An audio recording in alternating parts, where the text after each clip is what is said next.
Hi, so if it's your first time on my channel, my name is Danielle Griselda, okay, and on this channel I talk about migrating to the UK, opportunities for people to relocate to the UK and living in the UK as an immigrant in general, okay. So if these are topics that interest you in any way, please consider subscribing. And I have a show on my channel called Frankly Speaking. It's a live show, right, and we discuss a topic. So I share the link to the general public so everybody can call in or tune in, tap on the link and share their opinion on the topic being discussed. So the last one we did, we discussed how much we were able to save our first year in the UK. So I shared mine, people called in and shared theirs. In the first year, I was able to save like 17,000.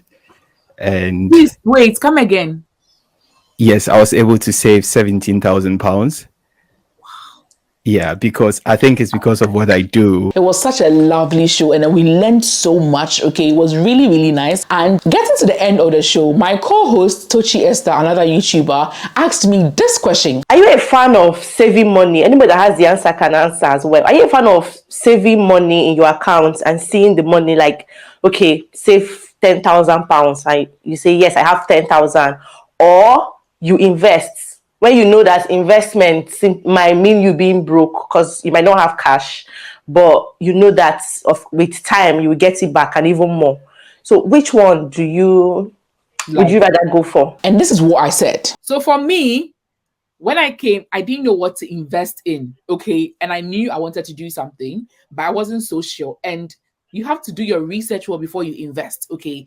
You also have to have cash in your bank account just in case of emergencies, okay? So when you listen to the financial gurus, they call something emergency fund, okay? So this is about, let's say, 3 to 6 months of how much you spend in a month, okay? So let's say if you're a family of 3 and then you usually spend, let's say, 1,600 every month.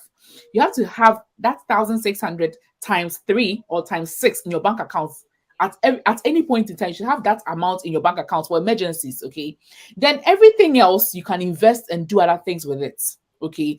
That emergency fund is for emergencies, like it says. You should have that. Maybe there's another pandemic and you lose your job or whatever. That can take care of you and your family for that time period. But anything else, if you are just saving for the fun of it, and then you see your account that you have 20,000 pounds and you're so happy, it's actually not a good thing because inflation will catch up with your money and your money will lose its value with time. So you should rather invest. But before you invest, do your research well. Now, the investment that I do is the S&P 500, okay? And I'll end with that. So the S&P 500 is that. So after I gave that answer on that episode of Frankly Speaking, my DMs have been blowing up. Literally, everybody wants to know what the S&P 500 is about, how to start investing in the S&P 500. So I decided to do this video. This is not a financial channel. It just happens to be that people are really interested in that topic. So I want to share it in today's video. So in today's video, I'll give you some facts that you have to know about the S&P 500 and how to start and my journey so far on the S&P 500. Okay, so if you're interested, stay tuned. Stop that. So as most of you know, I'm originally from Ghana, West Africa, but I'm currently working as a nurse in the UK. And for now, the investment I'm comfortable doing is the S&P 500, okay? This can change in the future because as time goes on, I learn new things and I try different things. And so for now, the main investment that I'm doing is the S&P 500. I said the main because there's this other investments that I'm doing, but I'm not really into that one much, but I have some few pounds there. But the main one I'm focused on right now is the S&P 500. Okay. And I chose to invest in the S&P 500 because to me, it's a bit safer, okay, than investing back home or doing other sorts of investments. So some of you may know this already, that my parents live in the US and they're also healthcare professionals and living in the US. They've been living in the US for over a decade. And if I tell you the amount of money my parents have lost in the name or in the hope of investment, you'll be surprised. You know, they send money back home to family members to try this new investment and it fails. They've lost so much money. I'm even guilty because even back when I was in Ghana, they used to send money and then, you know, I would not use it for what I was supposed to use it for. And sometimes, you know, you had to, you know, pick some of the money for other things. But that's because life in that part of the world is hard. So sometimes you can't really force the people. You can't really force the family members. It's hard. You know, they can't go hungry. They might touch your money. You see, I told myself that when I relocate to the UK, I'm not going to make the same mistakes my parents did. I'm going to research and then, you know, do an investment that is not so like high risk like that. Okay. Make sure that I'm very comfortable with what I'm investing in. So that is why I was so reluctant to do any sort of investments when I relocated to the UK. And I only started investing in the S&P 500 started earlier this year. And this was as a result of my interview with Dr. Shadrach Dare, who runs the channel Diaspora Careers and Investment. Okay, he's a doctor in the UK. He's also from Ghana, and he's big on investment. He's big on finance. He shared these tips, and I picked that from it, and I decided to go for it and invest in the S&P 500 as well. And I'm so glad I did. I'm happy I'm sharing with you today. I'll leave the link to that video that made me start investing in S&P 500 in the description. Just watch that video. You learn a lot. Okay. Let me just say that I am not a financial advisor. As you know, I'm an S. I'm not a financial advisor. Okay. So this is only based on research, things I have read, things I've watched on YouTube, and my personal experience and that of people that I know. Okay. So do not let this replace professional financial advice. Okay, so what is the S&P 500? The S&P 500 is a form of index fund. It's the highest regarded index fund in the US, the highest regarded index fund in the US. So you know we have like individual stocks and shares. Okay, so like personally I can decide to go and buy stocks and shares in Apple or something, but God forbid should Apple fail, I've lost my money. Okay, but with the index fund, example the S&P 500 is not just one company, it's a group of companies. So like the S&P 500 is the top 500 companies in the US. Okay, all these companies make up the S&P 500, so it's not like it's just one company, and these companies are the top largest well-performing companies in the US. So if you invest in the S&P 500, you've automatically invested in all these 500 companies. Some of the companies that make up the S&P 500 include Microsoft, Google, Amazon, Tesla, PayPal, Johnson & Johnson, Walmart, Costco, Apple, Pfizer, Netflix, FedEx, Disney, Google. All these big companies, like all these companies make up the S&P 500. So if you invest in the S&P 500, a little of your money is invested in all these 500 companies. Okay, and the good thing is that it's diverse. The companies are not all tech companies or all healthcare companies. So we have like tech companies like Apple that are part of the S&P 500. Even real estate companies are part of the S&P 500. We have like healthcare companies like Johnson & Johnson and Pfizer. They're also part of the S&P 500. We have consumer whatever companies like Walmart. They're also part of the S&P 500. So it's diverse. It's not just technology or health. So if one sector fails, you still have sort of like a cushion. You know, it's not like all your money is going down the drain. The other sectors might do better, and then that means your money is a bit safe. You understand? So it's diverse. There are so many different types of companies or industries that form the S&P 500. So that's one thing that I like about the S&P 500. And regularly, okay, the board, they sit down and they analyze. If you're a company and you're not performing well, you are dropped, okay, and then you're replaced with another company. And for a company to form part of the 500 companies, there's a high criteria that you even have to join. Initially, they even said Tesla did not even meet the criteria, but I think they were just recently added. Okay, so it is a bit safer than other types of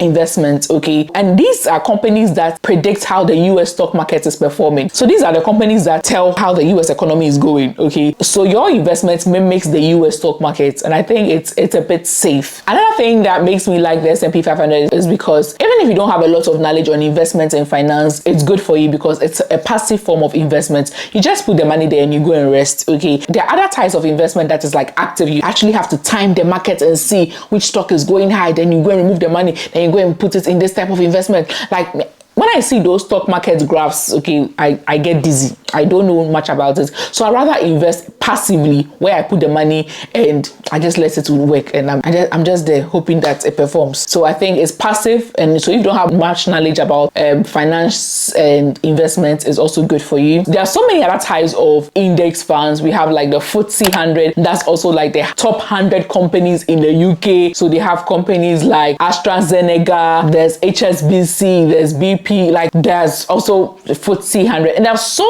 many other types of index funds that you can invest in. So it doesn't necessarily have to be the one that I am talking about. Okay, it doesn't have to be what I am talking about. You can do your research and then see the one that you think you can invest in. Okay, so with S&P 500, what happens is, let's say if you invest money, they are supposed to give you regular dividend payments. So like dividends are like sort of like the profits or the interest that your money is earning for you. They're supposed to give this to you, I think yearly or quarterly, every quarter of a year or something like that. But what most people do, or what I do, is that I reinvest the profit or the interest or the returns, I reinvest it, okay? And that way the money grows faster and bigger with what's called compound interest, okay? So if you don't know what compound interest is like, let me give you an example. So let's say I invest $1,000, okay? And let's say with the S&P 500, the returns is 8% per year. So that means at the end of the year, my $1,000 will become $1,080, okay? Instead of taking the $80, I make sure that the $80 is still there. So in the second year, I'll add another $1,000, okay? When I add another $1,000, I now have $2,080. So now the interest, the 8% interest will be calculated on the $2,080, okay? So this time around, the interest is, I'm going to guess, or the returns is not $80. The interest is going to be 166.40, okay? And this 166.40 added to my 2,080 will be 2,246.40. The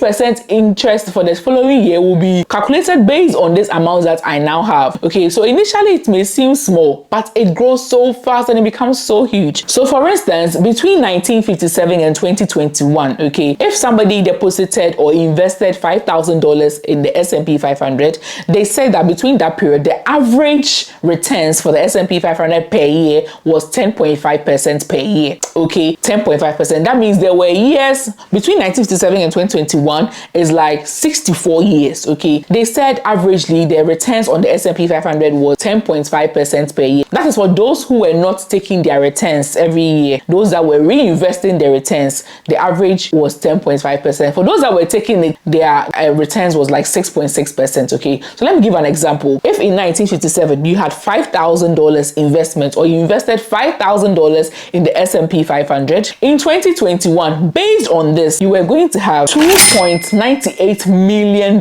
That is if you never touched your returns and you always reinvested. So that compound interest thing would have given you $2.98 million. Note that this returns is averagely 10.5%, okay? What this means is that the average, what this means is that there were some years that it went more than the 10.5%, and there were some years that it dropped. For instance, in the 2000s, okay, there was even a time where the returns went to minus 38%. So if somebody only invested that year and they gave up, they've lost their money, right? But the thing is, it goes up, it goes down, it goes up, it goes down. But overall, the graph is like, it's still going up, okay? So what they say is that past performance does not predict like future success of the investment. That's what they always say. You know, for all investments, it's like that. You can't say that it's conk that you're going to make the same money. It can be higher, it can be lower, okay? But averagely, this was the returns from 1957 to 2021. If you invested $5,000 and you were due to collect your money in 2021 without touching the returns that you got, you were going to get $2.98 million. If you were somebody that was always taking your returns, you would have gotten $298,000 for those that were taking the returns, okay, and not reinvesting. So they only put the $5,000 there, and that $5,000 worked without the returns every year, okay? That's how much you were going to get. So I think it's pretty safe in my opinion. And another thing that gives me confidence is, you know, Warren Buffett, right? Warren Buffett is like this millionaire. No, sorry, Warren. Sorry. He's not a millionaire. He's a billionaire in the US. He's worth over $100 billion US. And in his financial advice to people like us, he always says that you should have an S&P 500 investment. That's Warren Buffett's financial advice, guys. This is a billionaire in the US. And he even went further to say that if he should die, 90% of his money or of his wealth should be invested in S&P 500 for his wife and his children. Can you imagine? 90% of that 100 billion.